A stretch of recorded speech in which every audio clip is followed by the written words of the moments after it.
మొన్న యూట్యూబ్లో ఒక వీడియో చూశాను. అలా రీల్స్ చూస్తూ వెళ్తూ ఉండగా ఒక ఆవిడ భార్యాభర్తలు ఎలా ఉండాలి, ఆడవాళ్ళు ఎలా ఉండాలి అనేది కొంచెం మంచిగా చెప్తుంది. అరే మంచిగా చెప్తుంది కదా అని కొన్ని వీడియోస్ ఆమె చూస్తూ వెళ్తున్నా.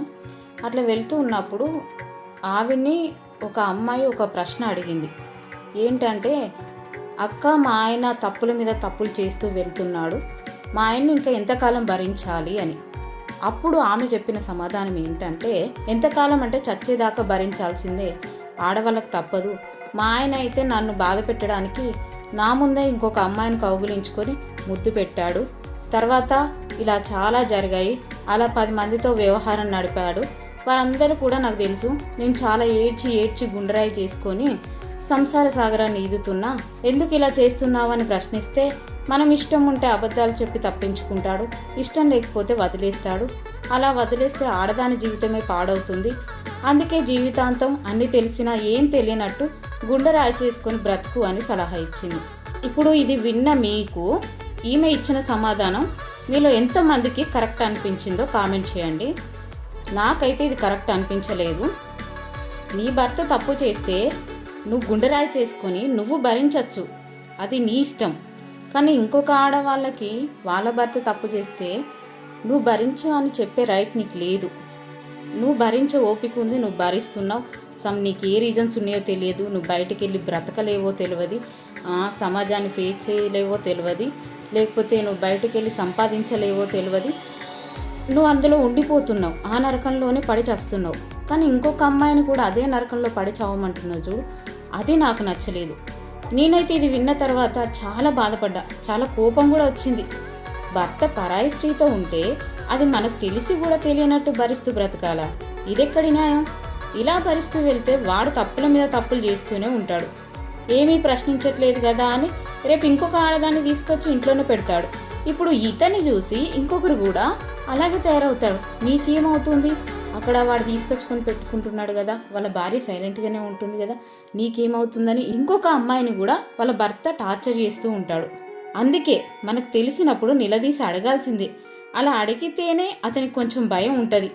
సరే, మీకు మీ భర్త అంటే చాలా ఇష్టం, ఇవన్నీ చేసిన తర్వాత కూడా మీకు మీ భర్తే కావాలి అనిపిస్తే ఎన్ని తప్పుల వరకు క్షమించవచ్చు?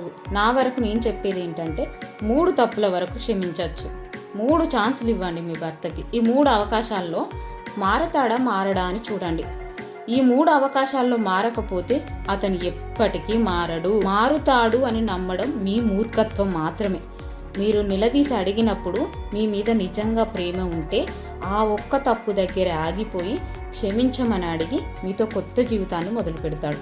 మీ మీద ప్రేమ లేకపోతే మిమ్మల్ని హింసించడం లేదా మిమ్మల్ని వదిలేసి వెళ్ళిపోతాడు. నేను మీకు ఏం చెప్తానంటే, ఎప్పుడైతే నీ దగ్గర ఏదో దొరకట్లేదని వేరే ఆడదాని దగ్గరికి వెళ్ళాడో అప్పుడే మిమ్మల్ని వదిలేశాడు. నువ్వు అంటే ఇష్టం ఉంటే వేరే ఆడదాని మీదకి ఆలోచన కూడా పోదు. అలాంటి వాడి కోసమా నువ్వు భరిస్తూ ఉండేది? ఆ నరకంలో నువ్వు ఒక్కదానివే నరకం చూస్తావు. తను వేరే అమ్మాయితో సంతోషంగానే ఉంటాడు. అందుకే నీ బ్రతుకు కోసం, నీ సంతోషం కోసం ధైర్యంతో ముందుకెళ్ళు.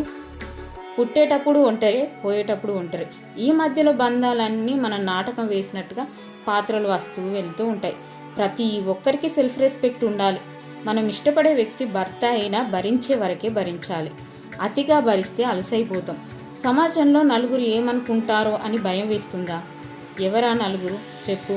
ఆ నలుగురు నీ కష్టాలను తీరుస్తారా? నీ భర్తను మార్చి నీకు ఇస్తారా? నీ బాధ వాళ్ళు అనుభవిస్తారా? ఏదైనా నువ్వు అనుభవించాల్సిందే. ముందొకటి వెనుక ఒకటి మాట్లాడే సమాజాన్ని చూసి భయపడతావా? నీ మీద కావాలని నిందలేసే వారికి విలువ ఇస్తావా? ఒక ఆమె చెప్పింది, తన పేరు గుర్తులేదు కానీ ఆడవాళ్ళు ఎలా ధైర్యంగా బ్రతకాలి అని ఆ మేడం చాలా బాగా చెప్పింది. ఒకరోజు ఇన్స్టాగ్రామ్లో చూశాను. ఒకవేళ నీ భర్త తప్పు చేసినా, తాగుబోతోడై ఇల్లు సంసారం సరిగ్గా పట్టించుకోకపోయినా పిల్లల్ని తీసుకొని బయటకు వచ్చి బ్రతకమంది. అయ్యో ఒక్కదాన్ని ఎలా బ్రతకాలి అని భయపడితే వాడు చచ్చాడనుకో, అలాంటి వాడు ఉన్నా ఒకటే లేకున్నా ఒకటే. ఏదో యాక్సిడెంట్ అయి చచ్చాడు అనుకో, అప్పుడు ఏదో ఒకటి చేసి నీ పిల్లల్ని పోషించుకుంటావుగా. నీ తల్లిదండ్రుల మీద కూడా ఆధారపడకు, ఎందుకంటే వాళ్ళకి కూడా వయసు అయిపోతుంది. వాళ్ళనే ఇంకొకరు చూసుకునే స్థితిలో ఉంటారు. అందుకే నీకు నువ్వే ధైర్యం తెచ్చుకోవాలి. ఆడదేం తక్కువ కాదు, ఆడది తలుచుకుంటే ఏదైనా చేయగలదు. అందుకే బయటికి వచ్చేసి నువ్వు ఏ పని చేసినా గౌరవంగా చేసుకొని బ్రతకమని ఆ మేడం సలహా ఇచ్చింది. నాకు మాత్రం చాలా బాగా నచ్చింది ఆమె చెప్పిన విధానం. అయితే ఆడవాళ్ళంటే వంటింటికి మాత్రమే పరిమితం అనుకునే వాళ్ళ బుద్ధి మార్చాలి. ఆడవాళ్ళు అంతరిక్షంలోకి, చంద్రుడి దగ్గరికి కూడా వెళ్ళి వస్తున్న కాలంలో ఉండి ఇంకా మగాడు చెప్పినట్టే వినాలి, ఏం చేసినా భరించాలి అంటారేంటి? ఈ ఆలోచనలు మార్చుకోవాలి. ఒంటరిగా కుటుంబాన్ని నడుపుతున్న మహిళలు ఎంతోమంది ఉన్నారు. ఇలా భర్తను విడిచిపెట్టి బయటికి వెళ్ళి బ్రతకండి అని చెప్తే కొందరు ఏమంటారో తెలుసా? ఇప్పుడు ఈ వీడియో చూసే కొందరు ఆలోచన కూడా ఎలా ఉంటుందంటే, బయటికి వెళ్ళమని చెప్పి బ్రతకమని భార్యాభర్తలను విడదీస్తుంది, సంసారాన్ని కూలుస్తుంది. ఇలా చెప్పే ఆడవాళ్ళ వల్లే ఆడవాళ్ళు తెగించి ప్రవర్తిస్తున్నారు అంటారు. అక్కడ అలా కామెంట్ పెట్టేటోళ్ళు ఎవరో తెలుసా? అలాంటి అక్రమ సంబంధాలు పెట్టుకున్న వాళ్ళే అలా కామెంట్ చేస్తారు, భార్యాభర్తలను విడదీస్తుంది, సంసారాన్ని కూలుస్తుంది అని. ఏది చెప్పినా భరించాలి, ఏది చెప్పినా చెయ్యాలి అనే మొగాళ్ళ మెంటాలిటీ ఉంటుంది చూడు, అలాంటి వాళ్ళు మాత్రమే అక్కడ అట్లా కామెంట్ చేస్తారు. అలాంటి వాళ్ళకి మాత్రమే కాపురాన్ని కూలుస్తుంది, విడదీస్తుంది అనే ఆలోచన అనిపిస్తుంది. కానీ ఒక మహిళ తరపున నిలబడి ఒకసారి ఆలోచించి చూడండి, ఆమె ప్లేస్లో ఉండి ఆలోచించి చూడండి, ఆమె పరిస్థితి ఏంటి, ఆ ఇంట్లో ఆమె ఎంత నరకం అనుభవిస్తుంది. అది ఆలోచిస్తే నేను చెప్పేది మీకు కరెక్ట్ అనిపిస్తుంది. ఒకవేళ మీకు ఇలాంటి ఆలోచనలు ఉంటే ఇప్పుడు మీకు ఒక విషయం చెప్తాను, బాగా వినండి. చిన్న చిన్న తప్పులు క్షమించవచ్చు, భరించవచ్చు. బంధాలను తెంచుకొని బయటికి వెళ్ళి బరి తెగించి బ్రతకమని చెప్పట్లేదు. ఏ పని చేసినా గౌరవంగా బ్రతకమంటున్నా. కష్టపడి పిల్లల్ని పెంచుతుంది, ధైర్యవంతురాలే అనుకునేలా బ్రతకమంటున్నా. నువ్వు తప్పు చేయకుండా ఏ పాచి పని చేసి నీ పిల్లల్ని పోషించినా నువ్వు గొప్ప మాతృమూర్తివే. పిల్లలు లేని వాళ్ళ విషయానికి వస్తే మీకైతే భరించాల్సిన అవసరం 1% కూడా లేదు. బయటకు వచ్చేయండి. సెకండ్ లైఫ్ తీసుకుంటారా? తీసుకోండి.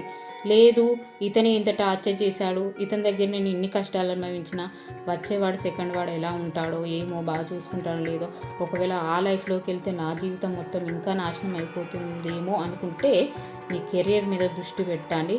మీరు జీవితంలో ఎదగండి. మీకు ఎప్పుడైతే ఇంకొక పర్సన్ మీద నమ్మకం వస్తుందో అప్పుడే సెకండ్ లైఫ్ తీసుకోవడానికి సిద్ధంగా ఉండండి. ఇష్టం లేకుండా మాత్రం సెకండ్ లైఫ్లోకి వెళ్ళకండి. మళ్ళీ జీవితాన్ని నరకం చేసుకోకండి. ఒకవేళ మీకు ఇష్టం లేకుండా వేరే లైఫ్లోకి వెళ్తే అక్కడ ఆ పర్సన్ కరెక్ట్ ఉన్నా కానీ మీరు ఇంతకుముందు అనుభవించిన బాధల వల్ల మీరు అక్కడ ఆ పర్సన్తో కరెక్ట్గా ఉండలేకపోతారు. దానివల్ల మళ్ళీ మీ జీవితమే నాశనం అయిపోతుంది. జీవితంలో ఎదగండి. మహిళ ఏ విషయంలో తక్కువ కాదు. ఒంటరిగా ఏదైనా సాధించగలదని నిన్ను అనే నలుగురు ఉంటారు కదా, ఆ నలుగురికి చెంప మీద కొట్టినట్టుగా నీ విజయంతో బుద్ధి చెప్పు. ఏదో ఒకటి సాధించు. కష్టపడితే ఖచ్చితంగా ఏ రంగంలోనైనా విజయం సాధించవచ్చు. చదువుకున్నా చదువు రాకున్నా వాళ్ళకు వచ్చిన పనితోనే విజయం సాధించిన మహిళలు ఎంతోమంది ఉన్నారు. నలుగురు అనే మాటలు ఈ చెవితో విని ఆ చెవితో వదిలే. నువ్వు ఎదిగిన రోజున ఈ నలుగురే నువ్వు మంచిదానివని డప్పు కొడతారు, దండోరా వేస్తారు. సపోజ్ నువ్వు సరే నీ భర్త దగ్గర భరించుకుంటూ నీ పిల్లల్ని నువ్వే ఏదో ఒక పని చేస్తూ పెంచుకుంటూ వస్తుంటే, ఇప్పుడు ఈ చెడు దారుల్లో వెళ్ళే నీ భర్త దగ్గర నీ పిల్లల్ని పెంచితే రేపు నీ పిల్లలు తన తండ్రి దగ్గర నుంచి ఏం నేర్చుకోవాలి? వాళ్ళు ఇలానే తయారవుతారు. మొగుడిని వదిలేసి వచ్చింది అనే వాళ్ళకి, ఏది ఏమైనా భరించాలి అనే వాళ్ళకి నేను గట్టిగా చెప్తున్నా వినండి. మీరు చెప్పినట్లే భరిస్తుంది. తన బాధ పక్కింటోళ్లకు, అమ్మ నాన్నలకు కూడా చెప్పుకోలేదు. ఫ్రెండ్స్కి కూడా చెప్పుకుందాం అనుకుంటుంది కానీ తన లైఫ్ మాత్రమే ఇలా ఉంది, ఫ్రెండ్స్ అందరు చాలా బాగున్నారని బాధతో చెప్పుకోలేక ఆగిపోతుంది. ఎవరికి చెప్పుకోలేక, పిల్లల్ని వదిలి వెళ్ళలేక, భర్త సరిగ్గా ఉండక లోపల కృంగి కుషించి భరించి ఓపిక నశించి తట్టుకోలేక డిప్రెషన్లోకి వెళ్ళి ఆత్మహత్య చేసుకుంటుంది. అప్పుడు తన పిల్లలు ఆగం అవుతారు. ఆ భర్త అనేవాడు వాడి సంతోషంలో మునిగి తేలుతాడు, పిల్లల్ని పట్టించుకోడు. భరించాలి అనే వాళ్ళు ఇప్పుడు చెప్పండి, ఆ పిల్లల్ని మీరు చూసుకుంటారా? ఆ మహిళను తిరిగి తీసుకొస్తారా? ఆ పిల్లలకి ఆ తల్లిని మళ్ళీ తిరిగి ఇస్తారా? చెప్పండి. దీని అంతటికి మీరే కారణం. ఇలా భరించలేక ఆత్మహత్యలు చేసుకున్న మహిళలు చాలామంది ఉన్నారు. మీలాంటి ఆలోచనలు ఉన్న వాళ్ళ వల్లే బయటికి వచ్చి బ్రతకలేక చనిపోతున్నారు. ముందు మీ ఆలోచనలు మార్చుకోండి. ఒళ్ళు కొవ్వెక్కి భర్త బాగున్నా, భర్త ఇంటిలో అన్ని బాగున్నా, తప్పుడు పని చేసి వచ్చే ఆడవాళ్ళ గురించి నేను చెప్పట్లేదు. భర్త 10 మందితో తిరిగినా సీతలా ఉన్న మహిళల గురించి చెప్తున్నా. ఇంకా కొందరు ఉంటారు, ఎగేసుకుంటూ వచ్చి మాట్లాడతారు. మగాడన్నాక 10 మందితో తిరుగుతాడు, నువ్వే చూసి చూడనట్టు ఉండాలి అంటారు. ఈ మాట అనడానికి సిగ్గుండాలి. ఇలాంటి వాళ్ళని చెప్పుతో కొట్టాలి. అదే నీ భర్త అలా చేస్తే నువ్వు ఊరుకుంటావా? నీ నోటి నుండి ఈ మాట వస్తుందా? ఇదే మాట ఒక మగాడు అంటే వాడు అలా తిరిగేవాడైతేనే అంటాడు, చక్కగా ఉండేవాడు అలా అస్సలు అనడు. ఆడపిల్లల తల్లిదండ్రులకు కూడా చెప్తున్నా వినండి. మీ అమ్మాయి భర్తని వదిలేసి వస్తా అంటే కారణం తెలుసుకోండి. ఇద్దరిని కూర్చోబెట్టి అడగండి. మీ అల్లుడు మంచోడైతే మీ అమ్మాయి అనవసరంగా అపోహపడితే తనకి అర్థమయ్యేలా చెప్పండి. అలా కాకుండా మీ అల్లుడు నిజంగా తప్పుడు వ్యవహారంలో ఉంటే వాడిని 4 తన్ని మీ అమ్మాయిని తీసుకెళ్ళి తన జీవితంలో ఎదగడానికి అండగా ఉండండి.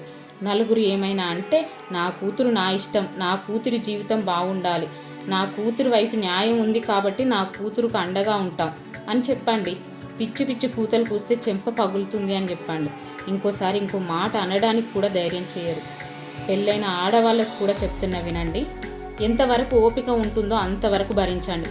మీ ఓపిక నశించిన రోజున ఆత్మహత్య చేసుకోవడం లాంటి పిచ్చి నిర్ణయాలు తీసుకోకుండా, నలుగురు ఏమంటారో అని ఆలోచించకుండా మీ పిల్లల కోసం, మీ జీవితం కోసం, మీ పిల్లల బావు కోసం స్వేచ్ఛగా మీ పిల్లలతో మీ భర్త చచ్చాడనుకొని బయటికి వచ్చి గౌరవంగా ఏ తప్పుడు పని చేయకుండా మీరు మంచి మార్గంలో వెళ్తూ మీ పిల్లల్ని మంచి మార్గంలో పెంచండి.